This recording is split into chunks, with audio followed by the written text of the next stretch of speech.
Hello, everybody. It is one day into the playoffs, and I'm already lamenting the Milwaukee Brewers situation. I was great. I was approaching yesterday's game with all sorts of optimism. Brewers in the playoffs. We've had a week to set the lineup, set our rotation, get our ducks in a row, And then obviously Woodruff going down with injury. We knew about that. But, as the game got going, about an hour into the game, all told, I mean, you've got Corbin Burns is rolling. Brewers are up 3-0. We're looking good. We missed some opportunities early on, but we're getting base runners. It's their number five, our number one. And then just, man, the wheels fell off. Burns gives up these home runs. Brewers continue to put people on, but fail to capitalize. And by fail, I mean Tyrone Taylor hit an absolute rocket. I think it was like a 800 expected batting average. But Evan Longoria, who's 38 years old, decided to leap well, well past what I would expect a 38-year-old man to leap into the air, make the catch, and turn a double play, and then made a spectacular play on a to pick off Yelich rounding second base in the very next inning. By the end, I'm just like, huh. So now we're down 1-0. We got to face Zach Gallen tomorrow. Huh. This might be the end of the season. That's how fast it changes in the wild card round. But even if the Brewers season ends, my Immaculate Grid season will continue, and I'll keep playing right now, about an hour away from game time. So figure I'd sneak it in before I watch. Um, yeah, so yesterday's game was I think I optimized this and I really did well here. So I was pretty happy with yesterday's game. Let's hit refresh. Let's see what we've got. Got almost all teams. So we got Reds, Brewers, Twins across the top. And then Blue Jays and Rays along the side here. If not for the Reds, then this would have been all current playoff teams, but like we could have subbed in the Rangers here or the Diamondbacks. And we got MVP down here. I guess the Diamondbacks I don't think would work for MVP, so maybe that's why. Anyway, I guess let's just get into it, huh? This is uh this is an interesting one. I guess we'll start with the MVPs. Um, let's think. Reds MVPs. I know Klazuski will not work. Frank Robinson will work. I'm trying to think of people. So the Reds won back-to-back pennants in I think it was 39, 40 and won the World Series in 40. But I can't for the life of me think of who would have been the MVP on those teams. Um, it's likely they were the MVP of the league. So then you got Frank Robinson, I believe in 61, if I'm not mistaken. Johnny Bench twice, Pete Rose once, Joe Morgan twice, uh, George Foster once. George Foster might actually be in the lead there. Monster season though. And then Dave Parker did finish second with the Reds in the 80s. I think it was 85. But didn't win. Larkin wins in 95. I'm not sure if I go Larkin over Foster or not. Larkin's more recent though, so I think I'll probably stick with Foster. And then Votto? I pretty much everyone? All right. Well, I think I list everyone. I probably there might have been someone in the 30s or 20s I didn't think of. I think from these options, I am going to go with Foster.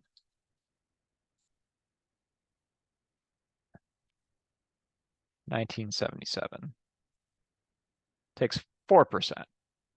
Feel pretty good about that being the optimal option.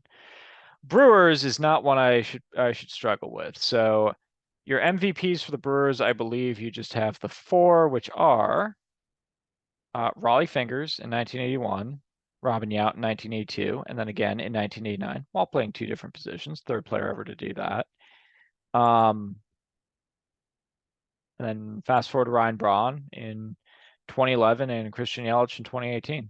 And that'll do it. So I'm going to go Raleigh Fingers, but not under the impression this will be particularly low score. 7%. And then for the Twins, I'm going to go. This is an interesting one. I've got a couple options. I could go with Walter Johnson, who won the MVP it was either 24 or 25. And I think part of it was he actually hit well over 400 in one of those seasons, but he was also, his customary excellent self. He was getting up there in years by then, but he did win MVP in one of the Senators winning pennant seasons.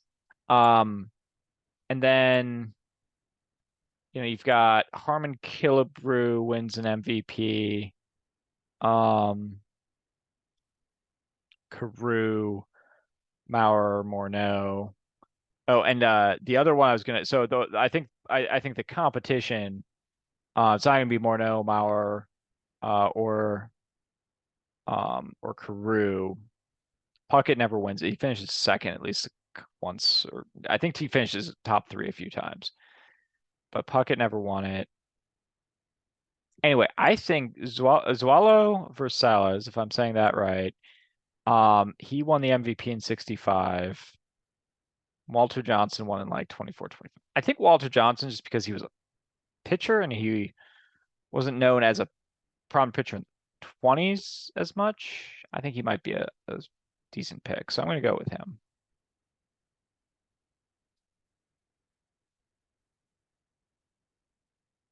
2%. All right. I think it's going to be better than any of the Twins. Let's see. Brewers and Blue Jays. I guess I'll go with catcher Charlie O'Brien. Nothing particularly. I guess he played a really long time. I didn't realize he played that long, but I guess I knew he played a while. But I have a Donruss, I think 90 card of him. It's the one, the orange outline of him with the Brewers. I think there was a fan giveaway. I was one, but I think there was a fan giveaway, and those cards were in my sister's collection, which she bequeathed to me.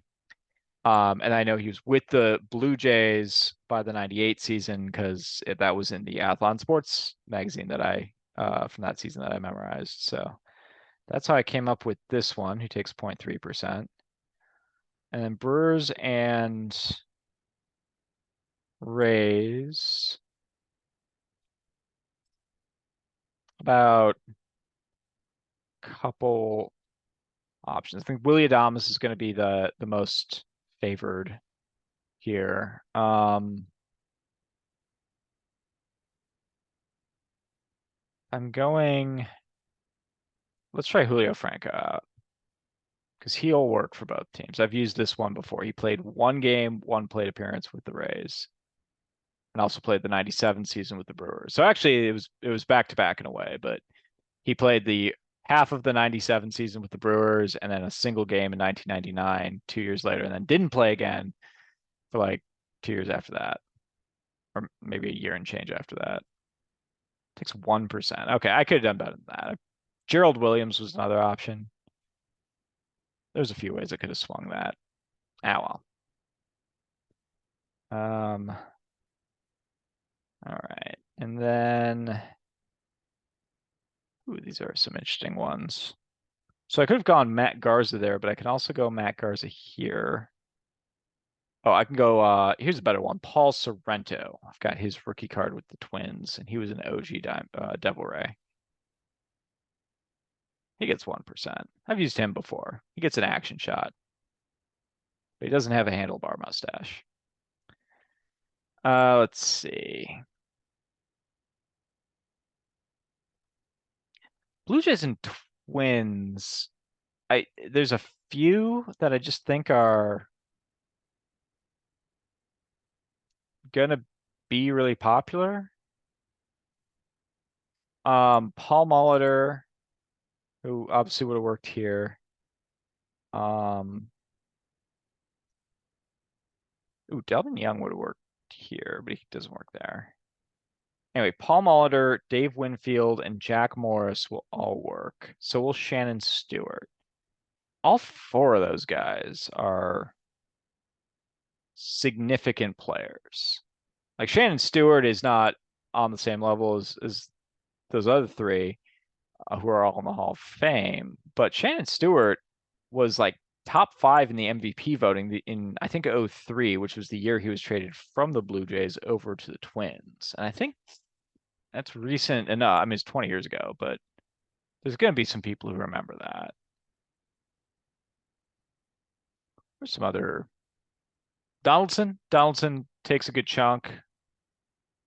Because he and I guess he also works here.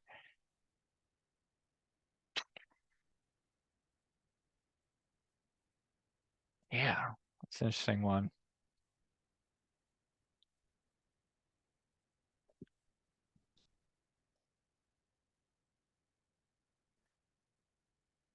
Just deep in thought, trying to come up with anyone else who might have swung by Toronto during that time or swung by going the other way. Oh, you know who'll work? Let's go with our man, Otis Nixon.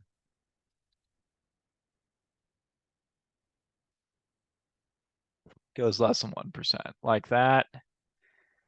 So what am I rocking? I've got the last two here. I've been in the back of my mind. I've been trying to come up with a good one here and not succeeding. I've got one I think works. I know he played for the Devil Rays. I guess there's no ultra low rarity score in play because I've got what 13, 15 and change, round up to 16. The one I'm thinking of here, I think Randy Myers will be a good option because he played a half season with the Blue Jays. He was a key member of the 1990 Nasty Boy Reds. So he might be too well remembered for that, but I don't think he'll be super well remembered for that. I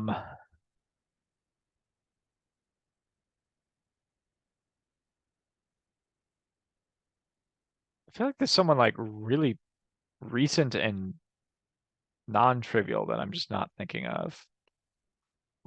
But if it's recent, then other people will think of him. All right, I'm just gonna go Randy Myers. 2%. All right. So we got two Mets just crossed with that classic 80s logo there. All right. I've been putting this one off because I think I might. The name I'm thinking of is Dave Martinez, and I think Dave Martinez played for the Reds. I know he played for the Devil Rays, but I'm not 100% certain. Josh Hamilton played in the Devil Rays farm system, but never played for the Rays themselves and played about a season with Cincinnati. Miguel Cairo is a name that's coming to mind. I think he played for the Devil Rays and maybe the Reds. Usually I'm able to come up with someone. It's just too obvious. But here I'm struggling to come up with someone who I know for certain played for both teams. I just thought of someone though. And it's a Brewer, so I'm gonna play him. I'm gonna play Mr. Greg Vaughn. We got fourth in the MVP voting in his 1 year as a Red, and then played a couple years with the Devil Rays.